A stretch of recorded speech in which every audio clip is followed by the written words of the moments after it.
ഇനി പരസ്യ പ്രചരണത്തിന് 7 ദിവസമാണ് നിലമ്പൂരിൽ അവശേഷിക്കുന്നത്. അവസാന ലാപ്പിലേക്ക് പ്രചരണം നീങ്ങിക്കഴിഞ്ഞിരിക്കുന്നു എന്ന് നമുക്ക് നിസ്സംശയം പറയാൻ കഴിയുന്ന ഒരു ഘട്ടത്തിലാണ് വർഗീയ സംഘടനകളുമായുള്ള മുന്നണികളുടെ ബന്ധം നിലമ്പൂർ ചർച്ച ചെയ്യുന്നത്. ഇന്ന് ഏറ്റവും പ്രധാനപ്പെട്ട നേതാക്കൾ ആ വിഷയവുമായി ബന്ധപ്പെട്ട് നടത്തിയ പ്രതികരണങ്ങൾ മുഴുവൻ നമ്മൾ കണ്ടുകഴിഞ്ഞു. ആരോപണ പ്രത്യാരോപണങ്ങൾ നമ്മൾ കണ്ടുകഴിഞ്ഞു.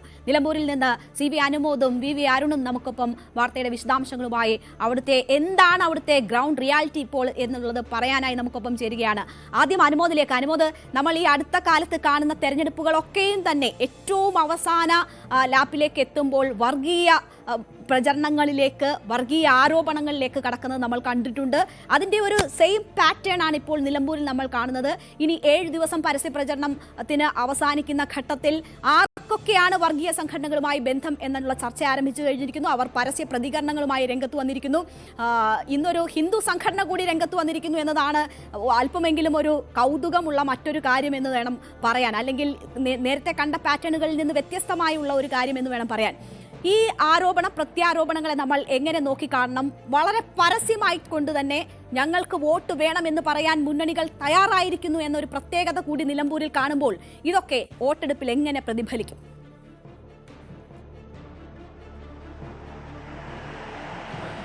ഇതിലേറ്റവും പ്രധാനപ്പെട്ടത് വെൽഫെയർ പാർട്ടിയുടെ പിന്തുണയോടുള്ള UDFന്റെ നിലപാടാണ്. നമ്മൾ കണ്ടതാണ് മുൻപ് ലോക്സഭാ തെരഞ്ഞെടുപ്പിൽ എങ്ങനെയാണ് ഈ ഒരു വിഷയം UDF കൈകാര്യം ചെയ്തത് എന്ന്.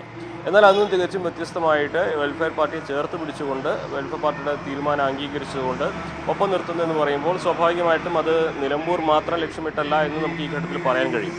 വെൽഫെയർ പാർട്ടിയുടെ നിലപാടിനെ പൂർണ്ണമായിട്ടും അംഗീകരിക്കുകയും അതിനെ ന്യായീകരിക്കുകയും അതിന് കൃത്യമായിട്ട് മുൻപ് പറഞ്ഞ കാരണങ്ങൾ തള്ളി പറഞ്ഞുകൊണ്ട് ഇപ്പോഴത്തെ സാഹചര്യം ഇതാണെന്ന തരത്തിലേക്ക് മാറുകയും ചെയ്തിട്ടുണ്ട് കോൺഗ്രസ് എന്നുള്ളതാണ് ഏറ്റവും പ്രധാനപ്പെട്ട കാര്യം. അതേസമയം തന്നെ PDP കാലങ്ങളായിട്ട് ഇടതുപക്ഷത്തിൻ്റെ കൂടെയാണെങ്കിൽ പോലും PDPയുടെ ബന്ധം, അല്ലെങ്കിൽ PDP ഇടതുപക്ഷമായിട്ടുള്ള ബന്ധം ഒരു പരിചയമാക്കിയിട്ടാണ് വെൽഫെയർ പാർട്ടിയുമായിട്ടുള്ള ഈ ഒരു കൂട്ടുകച്ചവടം അല്ലെങ്കിൽ ഈ ഒരു പിന്തുണയെ കോൺഗ്രസ് ന്യായീകരിക്കുന്നത്. മറുവശത്ത് ഇടതുപക്ഷമായിട്ട് PDP പീഡിതരുടെ പാർട്ടിയാണ്, പീഡിപ്പിക്കപ്പെട്ട പാർട്ടിയാണെന്ന് പറയുമ്പോൾ അവരുടെ വോട്ട് ബാങ്ക് എത്ര ചെറുതാണെങ്കിൽ പോലും അത് കൃത്യമായിട്ട് ഇടതുപക്ഷം ഉപയോഗപ്പെടുത്തുന്നു എന്നുള്ളത്. അപ്പോൾ വെൽഫെയർ പാർട്ടിക്കും PDPയും ഇരു മുന്നണികളും ചേർത്ത് പിടിക്കുന്നു എന്നുള്ളതാണ് ഇതിലെ ഏറ്റവും പ്രധാനപ്പെട്ട ഒരു കാര്യം. അതിന് സാധാരണഗതിയിൽ തെരഞ്ഞെടുപ്പിൻ്റെ സമയത്ത് അവരോട് ഞങ്ങൾ പിന്തുണ ആവശ്യപ്പെട്ടിട്ടില്ല, അത് മനസാക്ഷിക്ക് അനുസരിച്ച് ആർക്കും വോട്ട് ചെയ്യാം, അല്ലെങ്കിൽ ആരുടെയും വോട്ട് വേണ്ടെന്ന് പറയുന്നില്ല. അത്തരത്തിലുള്ള ഒഴിന്യായങ്ങളും ഒഴിമുറി ന്യായങ്ങളും ഒക്കെയാണ് മുന്നണികൾ പറയാറ്. പക്ഷേ ഇവിടെ നിലമ്പൂരിൽ രണ്ട് മുന്നണികളും PDPയുടെയും വെൽഫെയർ പാർട്ടിയുടെയും ആ പിന്തുണ പരസ്യമായി അംഗീകരിച്ചുകൊണ്ട് അത് സ്വീകരിക്കുന്നു എന്നുള്ളതാണ് ഇവിടെ പ്രധാനപ്പെട്ട കാര്യം. ഇതിൽ രണ്ട് തരത്തിലുള്ള കാര്യങ്ങൾ ഇനി വരാൻ പോകുന്നുണ്ട്.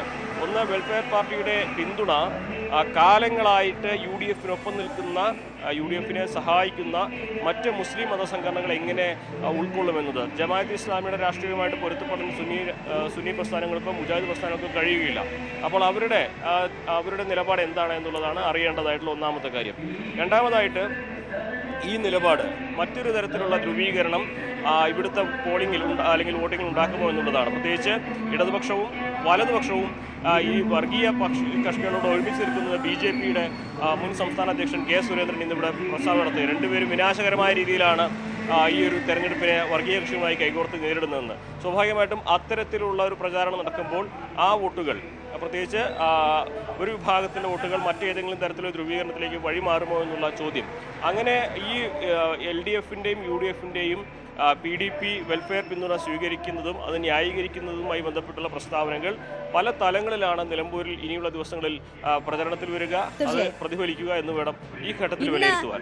തുടങ്ങി വെച്ചിരിക്കുകയാണ് എന്ന് നമുക്ക് പറയാം. ഇന്നലെയാണ് രണ്ട് സംഘടനകളും രണ്ട് മുന്നണികൾക്കായി പിന്തുണ പ്രഖ്യാപിക്കുന്നത്. അത് ഇന്ന് MV ഗോവിന്ദന്റെ പരാമർശത്തോടു കൂടിയാണ് വലിയ രീതിയിൽ ആളിക്കത്തുന്നത്, ആരോപണ പ്രത്യാരോപണങ്ങളിലേക്ക് നീങ്ങുന്നത്. അപ്പോൾ ഇതിന്റെ പ്രത്യാഘാതങ്ങൾ എന്താണ് എന്നത് കൃത്യമായി വരും ദിവസങ്ങളിൽ മാത്രമേ നമുക്ക് അറിയാൻ കഴിയുകയുള്ളൂ എന്ന് CV അനുമോദ് സൂചിപ്പിച്ചു. അനുമോദ് സൂചിപ്പിച്ചതുപോലെ തന്നെ ഇതിന്റെ ഒരു ഗുണഭോക്താക്കളാകാൻ സാധ്യത കൽപ്പിക്കുന്നത് BJPക്കാണ്. BJP അവിടെ സ്ഥാനാർത്ഥിയെ നിർത്തിയിട്ടുണ്ട്. പ്രചാരണ രംഗത്ത് വലിയ രീതിയിൽ സജീവമല്ല എങ്കിൽ പോലും അവർ കരുത്ത് തെളിയിക്കാൻ പറ്റും എന്ന ഒരു ആത്മവിശ്വാസത്തിലാണ്. അപ്പോൾ K. സുരേന്ദ്രന്റേതാണ് ഇന്ന് അതിനുമായി ബന്ധപ്പെട്ട് വന്നിട്ടുള്ള പ്രസ്താവന.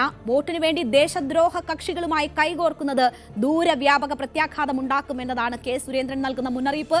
രണ്ട് മുന്നണികളും വിനാശകരമായ നിലപാടാണ് സ്വീകരിക്കുന്നതെന്നും സുരേന്ദ്രൻ പറഞ്ഞു. സുരേന്ദ്രന്റെ വാക്കുകൾ കണ്ടതിന് ശേഷം നമുക്ക് VV അരുണിലേക്ക് വരാം. രണ്ട് മുന്നണികളും വിനാശകരമായ നിലപാടാണ് സ്വീകരിക്കുന്നത്. ആഗോള മതഭീകരവാദ സംഘടനകളുടെ പിന്തുണയിൽ പ്രവർത്തിക്കുന്നവരുമായിട്ട് ഇവിടെ സഖ്യം ചെയ്യുകയാണ്. ജമാഅത്തെ ഇസ്ലാമി എന്ന് പറഞ്ഞ ഒരു ഭീകരവാദ ബോംബാണ്.